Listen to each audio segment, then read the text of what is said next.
નાગભક્ત, મનમાં શું ચિંતન કરો છો? જે પણ કંઈ હોય તે અમને નિશ્ચિતપણે કહો. હે મહારાજ, આપ તો અંતર્યામી છો અને સર્વે જાણો છો, પરંતુ હે મહારાજ, વડોદરામાં આપ કોઈ વિદ્વાન સંતને મોકલો ને, કારણ કે ત્યાંના વિદ્વાનો અને પંડિતો એમ કહે છે કે સોમનાથ સંપ્રદાય ખોટો છે અને સોમનાથ સંપ્રદાય વૈદિક નથી. પરંતુ હે મહારાજ, હું તો તમારો આશ્રિત છું અને તમને જ સર્વોપરી જાણું છું, એટલે મારા મનમાં તો કોઈ શંકાનો સ્થાન જ નથી. પણ મહારાજ, તમે એની શંકાનો સમાધાન કરવા કોઈક વિદ્વાન સંતને વડોદરા મોકલો તો બહુ સારું કહેવાય. આમ નાથ ભક્તની વાત સાંભળીને શ્રીજી મહારાજ મંદ મંદે હાસ્ય કરીને સભા તરફ નજર ફેરવે છે. અંતે એમની નજર મુક્તાનંદ સ્વામી પાસે જઈને સ્થિર થાય છે. સ્વામી પણ ભગવાનની ઈચ્છા સમજીને ઊભા થઈ ગયા છે અને તે હાથ જોડી નમસ્કાર કરીને કહે છે, હે મહારાજ, શ્રી આજ્ઞા છે, કૃપા કરો. હે સ્વામી, અમારી એવી ઈચ્છા છે કે આપ વડોદરા જાઓ અને વિદ્વાન બ્રાહ્મણોના પ્રશ્નનો ઉત્તર આપી તેમની શંકાઓને દૂર કરો. હે મહારાજ, હું તો એક નાનામાં નાનો સાધુ છું અને વડોદરાની સભા તો છોટી કાશી કહેવાય અને વડોદરાના વિદ્વાન બ્રાહ્મણોને જીતવા મારું કામ નથી. માટે તમે વિદ્વાન સંતો ગોપાળાનંદ સ્વામી અને નિષ્કુળાનંદ સ્વામીને મોકલો. ગોપાળાનંદ સ્વામી અને નિષ્કુળાનંદ સ્વામી પચડ વિદ્વાન સંતો છે અને શાસ્ત્રોના જ્ઞાતા છે. હું તો કાંઈ જાણતો નથી મહારાજ. હે સ્વામી, તમે અમને કેવા જાણો છો? હે કૃપાનિધિનાથ, હે પૂર્ણ પુરુષોત્તમ નારાયણ, અમે તમને સર્વ કરતા હતા અને સર્વ બ્રહ્માંડના નાથ જાણીએ છીએ મહારાજ. તો સ્વામી, તો ચિંતા શા માટે કરો છો? આપ નિશ્ચિતપણે વડોદરા જાઓ અને વિદ્વાન બ્રાહ્મણોના પ્રશ્નનો જવાબ આપી ને એમના સંશયોને દૂર કરો. અને એમને એ ભલે ગમે તેવા પ્રશ્ન પૂછે, પણ અમે તમારી જીભ પર બેસી અને દરેક પ્રશ્નના ઉત્તર આપની પાસેથી કરાવીશું. માટે આપ વડોદરા જાઓ એવી અમારી આજ્ઞા છે. જેવી આપની આજ્ઞા મહારાજ, તમારી આજ્ઞા સ્વરૂપ અમે જરૂર વડોદરા જશું. પણ મહારાજ, જેવા તમે અત્યારે રાજી છો એવા અંતકાળ વડોદરાની સભામાં સાથે રહેજો અને રાજી રહેજો મહારાજ. આવી રીતે સ્વામીની વાત સાંભળીને મહારાજ પોતાનો પ્રસાદીનો ગુલાબનો હાર મુક્તાનંદ સ્વામીને પહેરાવે છે. હે નાગભક્ત, આપ મુક્તાનંદ સ્વામીને સાથે આપ વડોદરા લઈ જાઓ અને વિદ્વાન બ્રાહ્મણોના સંશયોને દૂર કરો. હે મહારાજ, આપ તો અતિ દયાળુ છો, આપની દયાનો તો કોઈ પાર જ નથી. ભલે મહારાજ, હવે અમે રજા લઈએ. મહારાજ, અમારા ઉપર રાજી રહેજો. આવી રીતે પ્રથમ દ્રશ્ય આપણે નિહાળ્યું. ગાયકવાડનો દરબાર. સયાજીરાવ ગાયકવાડ તેમના મંત્રીઓ સાથે તેમના રાજ દરબારમાં બેઠા હોય છે અને ત્યારે નાના સાહેબ ત્યાં આવે છે. મહારાજાને ઘણી ખમ્મા. આવો આવો નાના સાહેબ, આવો. શું સમાચાર લાવ્યા છો? ખૂબ જ પ્રસન્ન લાગો છો. જરૂર આજ કાંઈક વિશેષ સમાચાર લાગે છે. હા મહારાજ, સમાચાર તો બહુ જ પ્રસન્નતાના જ છે. સ્વામિનારાયણ ભગવાનના એકાંતિક સંત શ્રી મુક્તાનંદ સ્વામી ખુદ સ્વામિનારાયણ ભગવાનને વડોદરાથી જઈને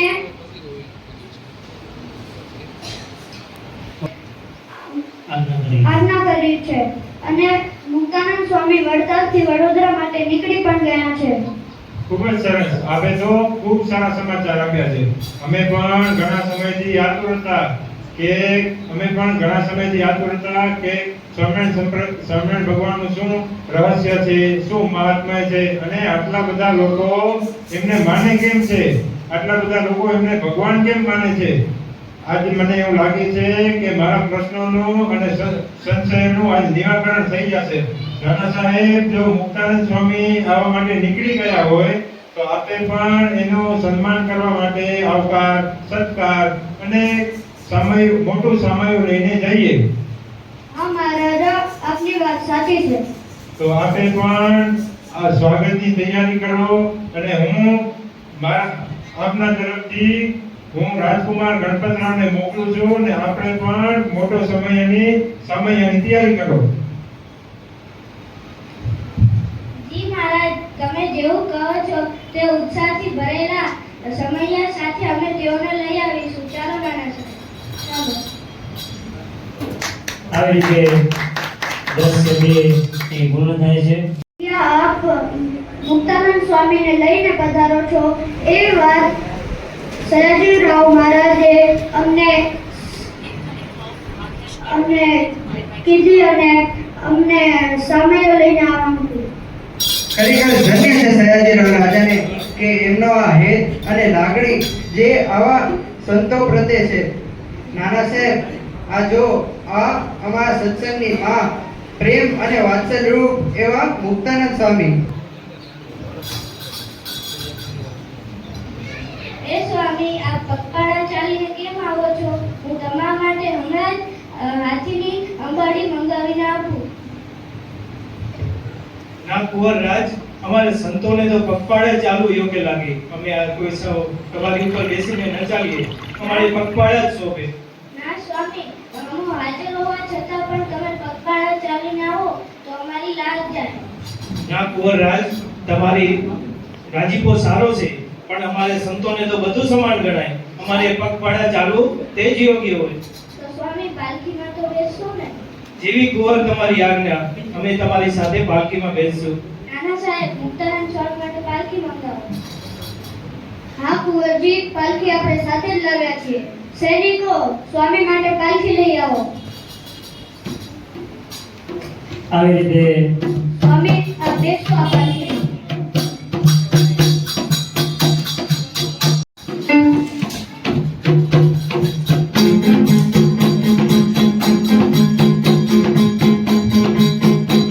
સયાજીરાવ ગાયકવાડ મુક્તાનંદ સ્વામીને મળવા માટે નાથ ભક્તના ઘર આવે છે.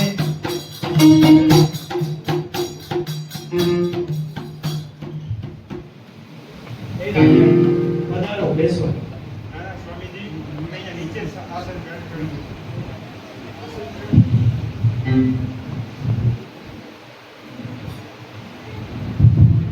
હે સ્વામી, આપ કૃપા કરીને અહીંયા પધાર્યા તે બદલ આપનો ખૂબ ખૂબ આભાર.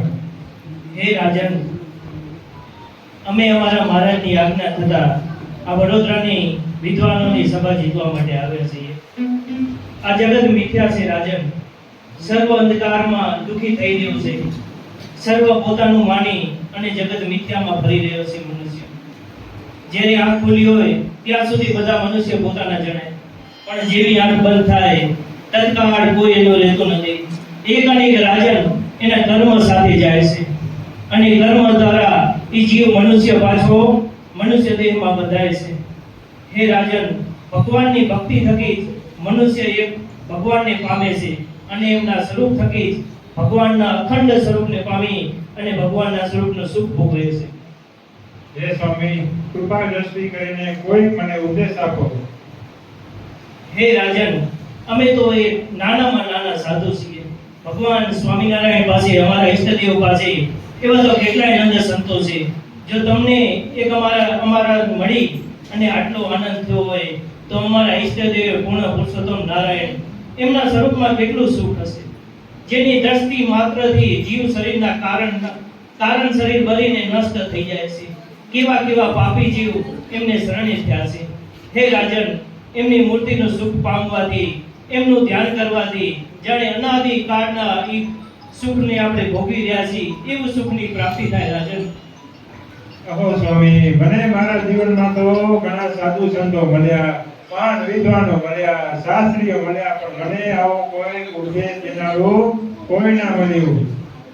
વખાણ કરનારા પણ મળ્યા, પછી આવો ઉપદેશ મને કોઈ કાંઈ આપ્યો નહીં. મને તો તમારો ઉપદેશ જ જાણે મને આનંદ થયો અને એને તો હું વર્ણન જ ના કરી શકું. હે રાજન, અમારા ઈષ્ટદેવ ભગવાન સ્વામિનારાયણે આ વડોદરાની સભા જીતવા માટે અમને મોકલ્યા છે.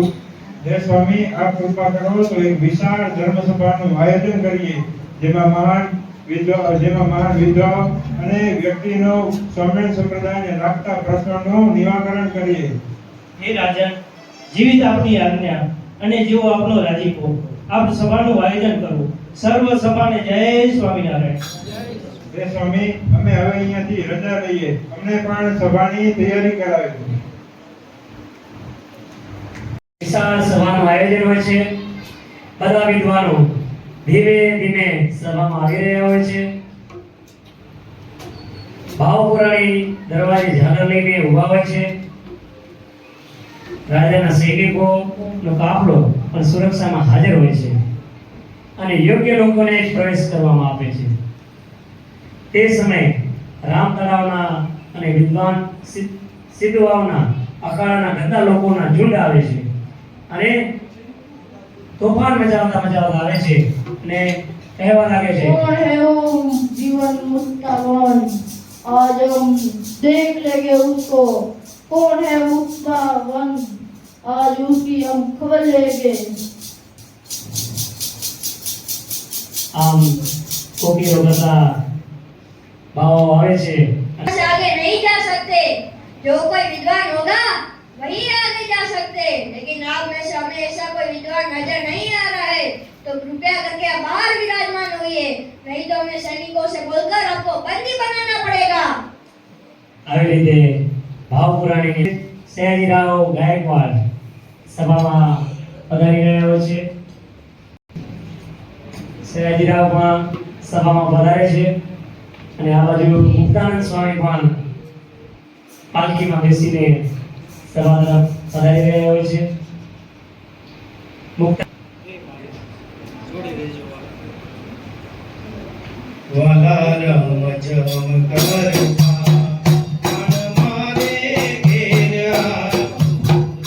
દેવાલ રમ જમ કરતા તન મારે ઘેર આવો રે.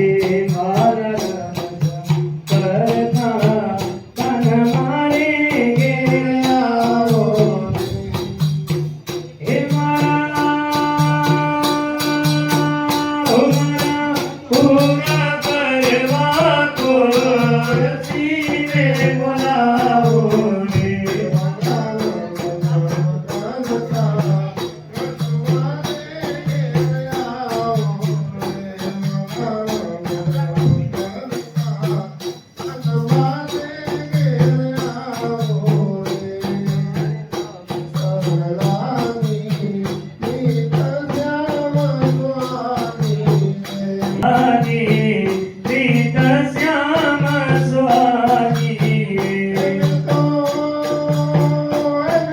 સાથે જ છું અને તમારી જીભ પર બેસીને હું જ બધા પ્રશ્નોના જવાબો આપીશ.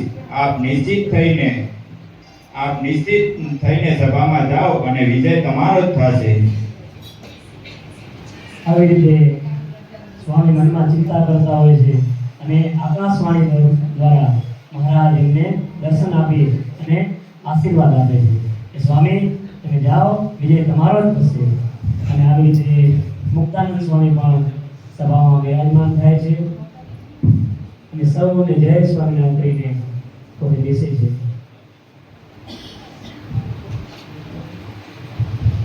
ભગવાન સ્વામિનારાયણે વડોદરાની સભા જીતવા માટે અમને મોકલ્યા છે. તમારી સભામાં વિદ્વાન બ્રાહ્મણોને કોઈ પણ સંશય હોય તો મને પ્રશ્ન ઉત્તર કરી શકે છે.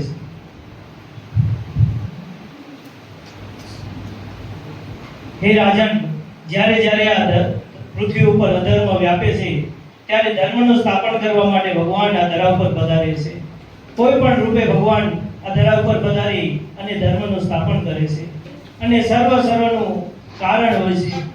જેમ આકાશનું કારણ વાયુ જળ છે, જળનું કારણ તેજ છે, તેજનું કારણ વાયુ છે, વાયુનું કારણ આકાશ છે, અહંકાર છે, અહંકારનું કારણ મહત્ત્વ છે, મહત્ત્વનું કારણ પ્રધાન પુરુષ છે, પ્રધાન પુરુષનું કારણ પ્રકૃતિ પુરુષ છે, પ્રકૃતિ પુરુષનું કારણ અક્ષર છે અને અક્ષરાધિપતિ પૂર્ણ પુરુષોત્તમ નારાયણ સર્વના કારણના કારણ અને સર્વ જીવના ઈષ્ટદેવ ભગવાન સ્વામિનારાયણ છે.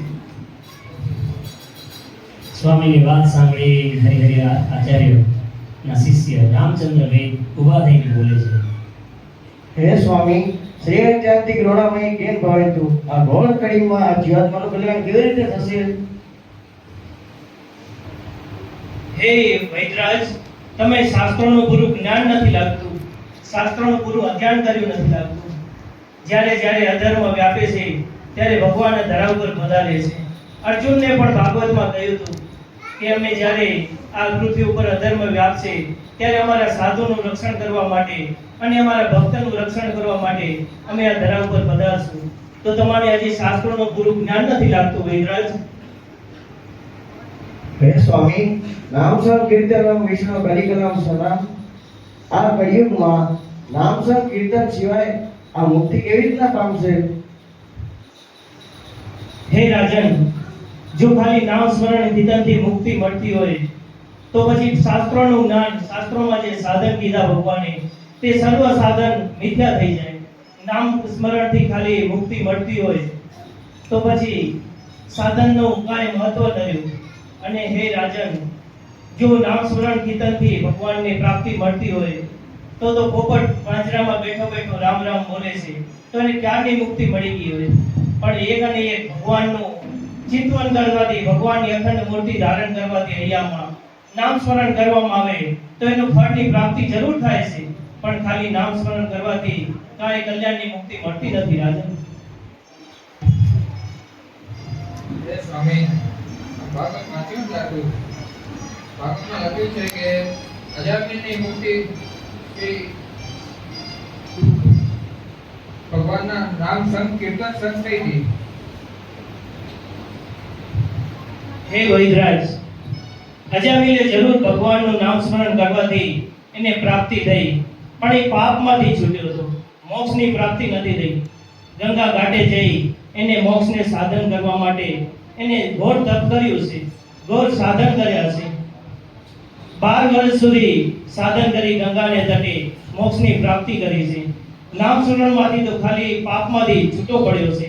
એમ જો ખાલી નામ સ્મરણમાંથી મુક્તિ મળતી હોય તો કોઈ પણ લઈ શકે. પણ વૈદરાજ, જ્યાં સુધી સાધન એના અધૂરા હોય છે ત્યાં સુધી એનો નામ સ્મરણની મુક્તિ મળતી નથી. અજામિલ ભલે પામ્યો પણ એને ઘોર તપ કરી અને પછી મુક્તિને પામ્યો છે. અચ્છા સ્વામી, તો એને મુક્તિ મળી, કઈ મુક્તિ કહેવાય? હે વૈદરાજ, એને મુક્તિ યોગ્ય મળી છે, પણ એને ભગવાનનું નામ સ્મરણ કીર્તન મૂર્તિ સહિતે કર્યું છે. જ્યારે જ્યારે એને ભગવાનની મૂર્તિ ચિંતન કરતો ગયો, 12 વર્ષ સુધી ઘોર તપ કરી ગંગાને ઘાટ અને ભગવાનનું ઘોર આરાધન કર્યું છે, ત્યારે અજામિલ એ ભગવાનને પામ્યો છે. એમ જો ખાલી નામ સ્મરણથી ભગવાનની પ્રાપ્તિ થાય તો જીવાત્મા વિષયોના ઘાટ, જેના મનમાં ઘાટ સંકલ્પો રહ્યા કરે છે, વિષયોની ગંગા ફૂટ્યા કરે છે, તો એ વિષયોના ઘાટ થકી જો જીવાત્મા કયા કારણે મુકાય?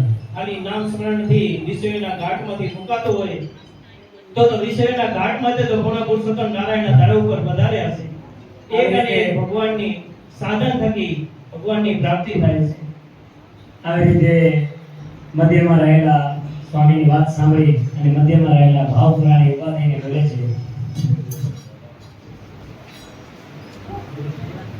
ઉત્તર ઝાલા, બોલો શ્રી સ્વામિનારાયણ ભગવાન. ભગવાન કી જય.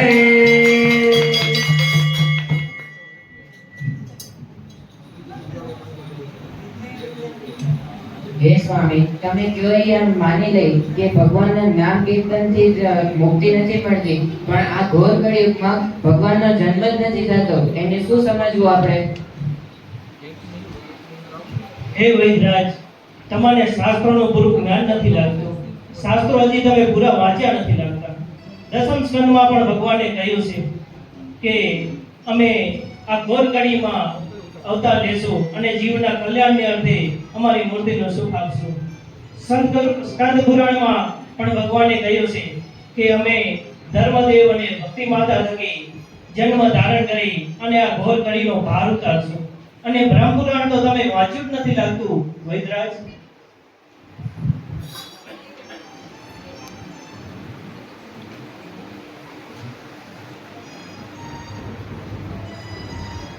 ઉત્તર ઝાલા, બોલો શ્રી સ્વામિનારાયણ ભગવાનની જય.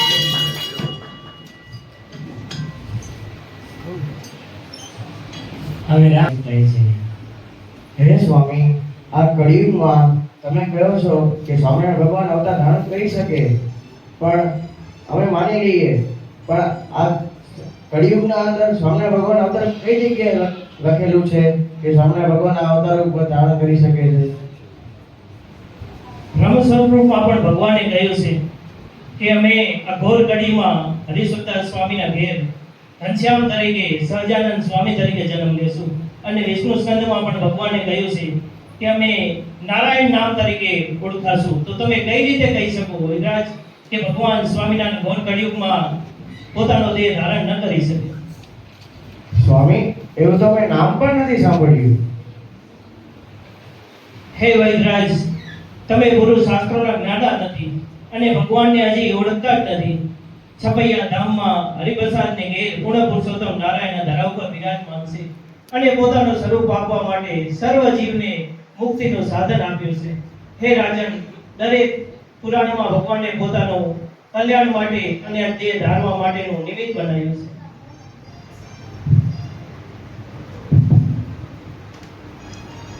સ્વામી, શાસ્ત્રમાં તો 24 અવતાર અને 10 અવતાર કીધેલા છે. એમાં સ્વામિનારાયણ ભગવાનનો કોઈ અવતાર કીધેલો નથી. એનું શું રહસ્ય છે? હે પુરાણી, તમે ભગવાનને કઈ રીતે ગણતરીમાં ગણો છો? ભગવાનના તો આ લોક જગતના લોકો કઈ રીતે ગણે છે કે હરિ તારા નામ છે હજાર, કયા નામે લખવી કંકોત્રી? રામ સ્વરૂપે લખવી નામ છે હજાર, કયા નામે લખવી કંકોત્રી? હરિ તારા નામ છે હજાર, કયા નામે લખવી કંકોત્રી? કોઈ તને રામ કહે, કોઈ તને કૃષ્ણ કહે, કોઈ તને રામ કહે, કોઈ તને કૃષ્ણ કહે, કોઈ કહે નંદનો દુલાર, કયા નામે લખવી કંકોત્રી? હરિ તારા નામ છે હજાર, કયા નામે લખવી કંકોત્રી? કોઈ તને હરિ કહે, કોઈ હરિ કૃષ્ણ કહે, કોઈ તને હરિ કહે, કોઈ હરિ કૃષ્ણ કહે. કોઈ કહે ભક્તિ કે અવાર, કયા નામે લખવી કંકોત્રી? હરિ તારા નામ છે હજાર, કયા નામે લખવી કંકોત્રી? કયા નામે લખવી કંકોત્રી? કયા નામે લખવી કંકોત્રી? આવી રીતે સ્વામીએ કીર્તન ગાન કરીને સમજાવ્યું કે મહારાજના ભગવાનના તો અનેક નામ છે અને અનેક ભગવાનના અવતારો થઈ ગયા છે. આગળ હજી મુક્તાનંદ સ્વામી કહે છે, હે સ્વામી, શાસ્ત્રમાં કોઈ સ્પષ્ટપણે કહેલું નથી. આ તો જગતમાં કહેવત છે કે 24 અવતાર થશે, 10 અવતાર થશે. તમે ભગવાનને કેટલી ગણતરીમાં ગણો છો? કોઈ કૃષ્ણ કહે કે કોઈ તમે રામ કહે, કોઈ ઘનશ્યામ નામે તમારે લખવી કંકોત્રી. ભાગવતમાં પણ મહારાજે દસમ સ્કંદમાં દ્વિતીય સ્કંદમાં કહ્યું છે કે અમે આ ઘડીકોડમાં દેહ ધારણ કરી અને સર્વ જીવની મુક્તિ માટેના સાધન બતાવો છો. તો તમે જગતની વાતોમાં આવી અને ભગવાનને ગણતરીમાં શા માટે ગણો છો?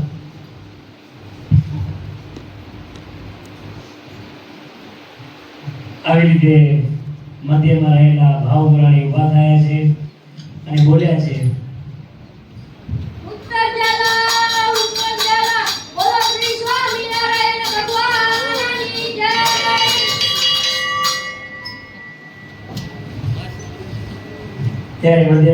ત્યારે પછી ચિમનરાવજી ઉભા થઈને સ્વામી હે પ્રસન્ન સ્વામી, તમારી બધી વાત સાચી છે કે હે સ્વામી, તમારી બધી વાત સાચી છે કે આ ઘોર કળિયુગમાં ભગવાનનો જન્મ થાય છે, પણ અમારા મનમાં એક સંશય પડ્યો રહ્યો છે.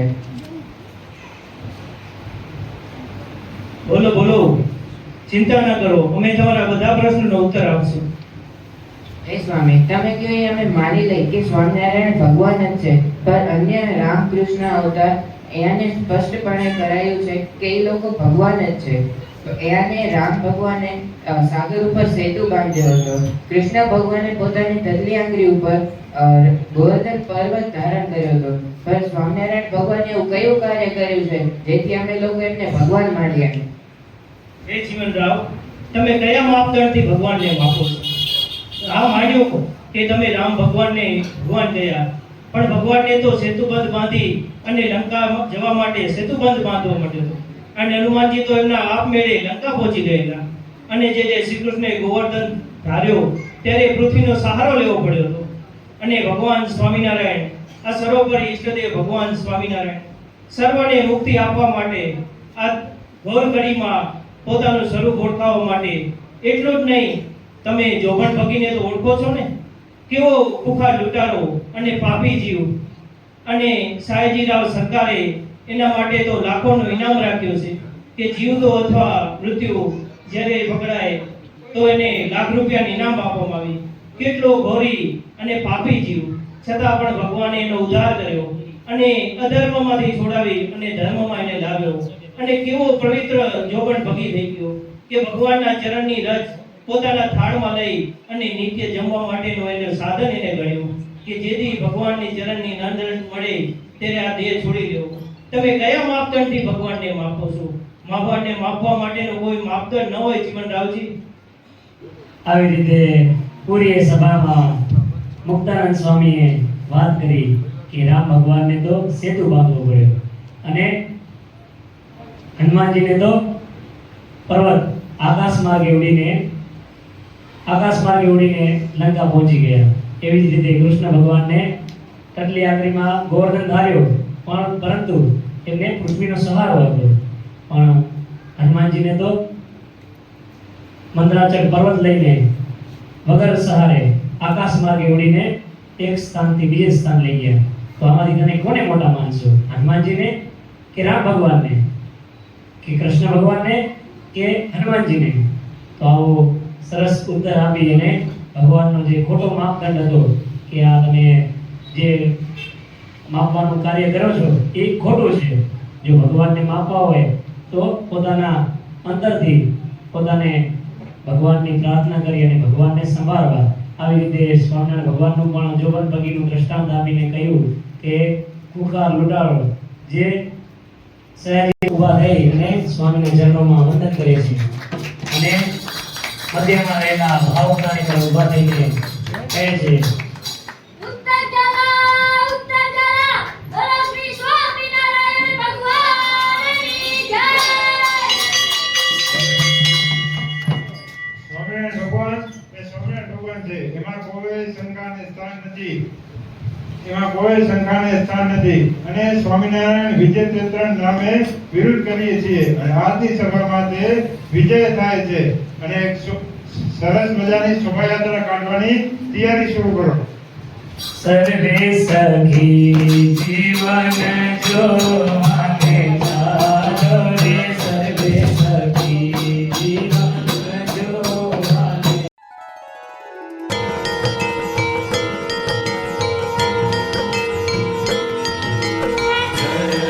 સદગુરુ સ્વામી પ્રભુ જય સદગુરુ સ્વામી સહજાનંદ દયાળુ સહજાનંદ દયાળુ બળવંત બહુનામી જય દેવ જય દેવ ચરણ સરોજ તમારા બંધુ કર જોડી પ્રભુ બંધુ કર જોડી ચરણે શીશ ધરાતી ચરણે શીશ ધરાતી દુઃખ નાખ્યા તોડી જય દેવ જય દેવ નારાયણ નર ભ્રાતા દ્વિજ કુળ તનુ